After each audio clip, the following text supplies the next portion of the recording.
Hello. So I said I would talk about restorative responses to certain situations. And what I've done is to take a few areas that I know cause us quite a few problems, quite a few issues, and how would we deal with them. Now, I've made this as generic as possible because you're going to have to adapt it to your own situations at home and how your child will relate to and how you actually use words yourself. So you have to do it into your own style. But here's just a few different things that you could look at. So a restorative response when we're in crisis. So this is where our child will lash out, either verbally, physically, really hurtful words. So let's have a look at when a child says, "I hate you," or "hits you." There are a few things that are more heartbreaking than when our children lash out or hit us, screaming at us, saying the words like "I hate you." We've all had that, or "I wish you were dead." The amount of times I've heard that is just too many. But it's not necessarily meant in the way. The moments are deeply painful, but they're also moments of emotional crisis. Emotional crisis for our children. It's not clear, though, through the expression of how they truly feel, but outbursts from a place of overwhelm, fear, frustration, or unmet need. So the restorative script that I'm hopefully going to give you here is to help you stop the outbursts continuing for too long. So we have to stay calm, we have to stay grounded. Our tone has to remain one level, otherwise it will come across as we're shouting as well. So we could look at something like, "Earlier, when you hit me or said that you hated me, that did hurt. Not just my body, but my heart too. I know something must have felt really big and hard for you inside to make you say and do these things." Now pause and allow them to take that in and maybe give them time to think for a response. You may not get a response. You may get where the child gives you more verbal abuse. But then try and come back with, "Well, I want to understand what was happening for you. What were you feeling just before that happened?" Again, pause, wait for an answer. You may not get an answer again. And it's okay. You don't have to have the words just yet, but I want you to know this. I or we love you. I can see that you're struggling, and I'm here to help you through it. But hurting people isn't okay. When you're ready, we'll talk about what you can do differently next time and how we can fix things between us. I believe in you, and I know you didn't really mean those words in your heart. So, what we're looking at whilst all of this is happening is we're looking at, when the outburst is happening, is the priority and safety. If you're being hit, you need to create a physical space and a safe space between yourselves. Say calmly, "I'm moving away to keep us both safe." Do not engage in arguments. Avoid trying to reason with your child whilst they're in dysregulated conditions. Keep language simple. "You're not in trouble. I see you're overwhelmed. I see you're struggling. I'm here." Allowing the child to know that you're still not judging, really. Stay calm. You need to stay calm at all times. Slow your breathing down. Your nervous system helps regulate theirs. So why would this work? Why restorative responses work? So they're validating the emotions without excusing their behaviour. They help the child feel safe, not ashamed. They build trust and emotional intelligence over time. And they maintain boundaries with empathy. And they avoid re-traumatizing or escalating the situation. It may take a few goes to get used to this and getting it right, but once you do get it, these things do work. So when we're needing to look at things for ourselves, we need to take care of ourselves. These moments are really draining. Decompress, we need to talk to someone, someone that we trust, or if we can't do that, put our feelings into a journal, because that's going to help us get it out of our system as well, to help us move forward and move on. Okay? Don't take it personally if we can help it. It's not meant to be. It's really hard, as it's your child's outburst, and it's not a reflection of your worth, of their love for you. But it is hard. But do not take things personally. And seek support. Repeated outbursts may signal unmet or unregulated needs, emotional, sensory, or neurological. Involve professionals if needed. We do need to get into that. And so the final thought for this particular one is, when children feel heard after hurting someone, they're more likely to take responsibility. They may feel remorse and learn new ways to cope. Restorative parenting isn't permissive, it's powerful. It shows your child that even when things go wrong, love and repair are possible. So when we're looking at school refusals,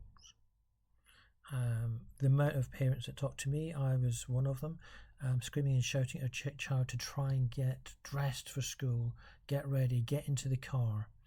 The screaming, the shouting, the refusal.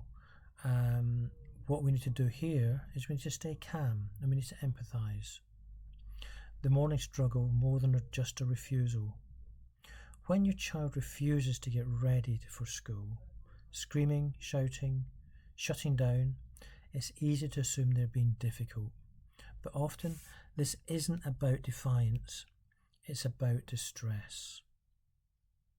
Whether it's anxiety, sensory overload, demand avoidance, or simply emotional overwhelm, your child is communicating something important in the only way they can at that moment. So let's have a look at how to compassionately approach handling the hard mornings with some practical and hopefully long-term prospects. So we need to take that deep breath because we know we're in for a little bit of a battle. Pause, breathe, ground yourself, stay calm. Your nervous system, as I said before, is going to help regulate theirs. Let go of the clock for a moment. Urgency escalates panic. We need to get ready. We don't need that. Let's just forget about the time. If we're late, we're late. Acknowledge and validate their feelings. So we're looking at empathy first. This opens the door to their connection. So, you're finding it really hard to get ready this morning, aren't you? It seems something feels really big inside right now.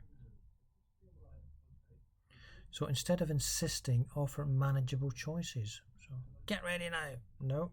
So, do you want to sit with me for a few minutes first, or start by brushing teeth together?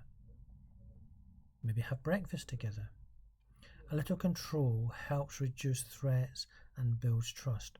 Give the child the control to make that decision. If verbal instructions are too much, use a calm visual schedule or checklist. Keep transitions soft and predictable. Use things that work. After the meltdown, have a gentle reflection. So, come back to it kindly. Earlier, getting ready felt really hard. Can we talk about what made it feel so big today for you? Next time it starts to feel too much, what could we do together to make it easier? That is hopefully building emotional insight and collaboration problems. So are we looking at, is it on a certain day? Is it something at school on these particular days that they can't cope with? We need to build up patterns to try and find out, and by asking these questions and just allowing them to talk will allow us to build the patterns and find out why this is, to build things upon. What is underneath? If the school refusal or morning meltdown happens regularly, dig deeper. Is it anxiety about the school and the way they're being spoken to, demands put upon them? Is it a sensory issue? Is it the clothes? Is it a noisy classroom? Is it just the busyness of everything at school that's going on? Is it trauma attached? Has something happened at school, whether it was last week or 5 years ago? Did something happen there that has now triggered again, and it's now trauma informed? It's going back there, which is causing us problems to go in. Again, just having that bigger deep dive allows us to try and find out what it is. And is it just that it is a demand avoidance because of a neurological condition such as PDA, autism, ADHD? And we need to work with the school, ask about support plans, transitions, flexible starts. What are their ways that they can help to get them into school along the way? So what we need to do is remember the connection before the correction. Let's find out, let's acknowledge their struggles. And then we're looking at the empathy before education. We understand we're going to do this, so we're not going to put the demand to get there. We're going to understand their struggles at this minute in time before we worry about the educational struggles that we're going to have from, well, they must get into school on time, they can't be late. That doesn't come into it, not at this particular minute in time. And then curiosity over the control. Why are you feeling like this? Why are you doing this? Because they are taking control of the situation, because something's stopping them from going to school, and they're reacting to take control of not going to school. And we have to find out by curiosity as to what these issues are. So if our children are feeling safe and understood, their nervous system will relax and cooperation becomes more possible. Okay, so for the final sort of thought on this particular area is every morning meltdown is a moment of vulnerability. When we respond with compassion instead of consequence, we show our children that even in their hardest moments, we're their safe place. And that's really important. So what about screen time? What about the meltdowns when we ask our children to come out of there? So we've all been there. We've asked our children to come off their phone, iPad, laptop, and suddenly it's shouting, slamming doors, or worse, items being thrown and broken. It feels out of control. But this isn't about defiance. It's often about emotional dysregulation, dopamine withdrawal, demand avoidance, or using screens as a coping tool. So what we need to look at is how to respond in the moment and what to do after, using a calm and restorative approach that supports both your child's needs and the boundaries that we want to have in place. Again, like everything else, we need to stay calm and protect the connection. If we stay calm, our calm is going to be the anchor, even when everything feels explosive. So during the conflict, I can see this is really hard for you. I'm not going to fight with you. I'm here to help when you're ready. Avoid shouting or threatening. Stay grounded. Don't reason mid-meltdown. Your child is in the meltdown mode. Logic won't help. Focus on the safety. So I'm stepping back right now. We both need to stay safe. I'll check in with you when you're calmer. This model of emotional boundaries and regulations. So once the situation is de-escalated, invite conversation. That screen time ending felt really intense. Can you tell me what made it so hard to stop? Were you really into what you were doing, or was it something else? Let your child talk without fear. You're wanting to build trust here. Try and understand what screen time is giving them. Ask yourself, is this their only time to feel calm or in control? Are they escaping from school anxiety or social stress? Or is it part of a neurological profile, sort of example of ADHD or PDA? They have to be doing this. Talk it through together. What would help you stop more calmly next time? Would a warning help? Should we create a transition plan? Set the clear boundaries without shame. Boundaries are okay. It's how we hold them that matters. I won't allow things to be thrown. That's not safe. But I want to work with you to make screen time easier. Make consequences logical, not punishments, but opportunities for repair, helping clean or fix up when the time is right. So again, this approach will work because it helps your child feel safe rather than ashamed. It supports emotional regulation and builds trust, avoids escalation and power struggles, and addresses neurodivergent needs with compassion. So the tips what may help is use visual timers or gentle reminders before transitions. Create a screen cool down routine. 5 minutes wind down time. Build alternative calming strategies together like drawing, walking, music. Stay consistent but flexible. Your empathy is your superpower. And the final thought. Connect first, then boundaries. Screen time battles often feel like a control issue, but they're more often an emotional safety. When we stay calm, curious and connected, we teach our children how to manage hard transitions, not with force, but with trust. And the other area we have battles and things like that is homework. Oh my goodness, the arguments and shouting we've had over homework. So how are we going to support the child that struggles with homework? So like ours, many families, homework feels like a battleground. Every evening ends in tears, shouting or standoff. But this isn't about laziness or disobedience, it's about overwhelm. Whether your child is neurodivergent, anxious or struggling with executive functioning, homework may feel impossible. Let's look at how parents can reduce the daily argument and bring calm back to evenings at home.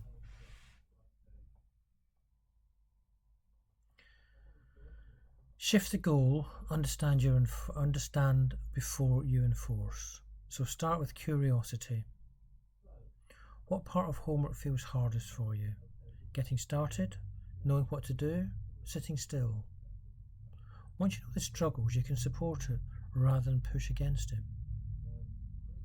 Connect before you correct. Remember we've mentioned that? Instead of jumping straight into homework, you've had a long day. Do you want a snack or a hug before we talk about homework?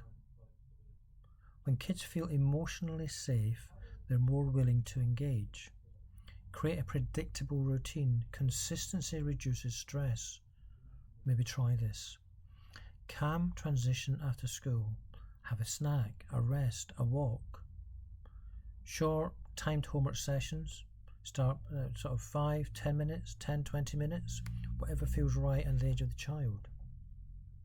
Use a visual timer or a checklist and reward with free time, screen time or shared activity. Even reading or drawing, crafts, whatever they like, build that into the routine. Offer choices, not ultimatums. Give your child some control. Do you want to do maths or English first? Would you rather work at a table or on the sofa? This reduces the sense of being controlled.